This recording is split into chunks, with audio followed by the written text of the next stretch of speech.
Edhe pse dasmat e ditës së sotme bëhen sipas dëshirave të çifteve, gjatë muajit gusht në Dibër janë duke u thyer rekorde, një për nga numri i madh i dasmave të prenotuara nëpër restorante të ndryshme, shifër kjo që mendohet të arrijë numrin deri në 200 dasma, por edhe për ardhen e mërgjimtarëve që kanë ardhur në Dibër të ndajnë bashkërisht gëzimin familjar. Në këto dasma lufta mes të vjetrës dhe të re's është e pandërprerë, por aktualisht për krah veshjes moderne që tejkalon idenë e sfidatave më të pasura, rrihet në ballafaqim edhe me elementi kombëtar ku imagjinata kthehen në vërdallisjen e ideve edhe të shkuarës.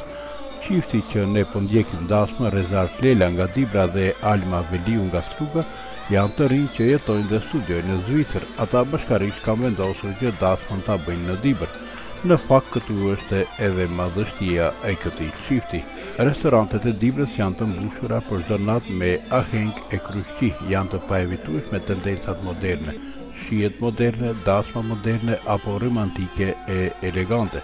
Është koha kur nusja e dhëndri gjinde në pistën e vallëzimit. Muzika popullore, këngë të vjetra këndohen e kërcehen nga të gjithë. Është tradita që të kërkon të imponon rritet e dasmës, të cilat prezantojnë autoktoninë e trevës së dasmorëve. Llogaritja përfundimtare e harxhimeve për një ditë gëzim familjar ka përcjell çdo kriter normal. Populli thot 2 martohen, 100 tërbohen. Nëse vetëm gjatë muajit gusht mund të ketë parapërsisht 200 dasma, të llogarisim me një mesatare nga 10.000 euro për çdo dasmë, atëherë buxheti i dasmave këtë muaj në Dibër ka shifrën mbi 2 milion euro.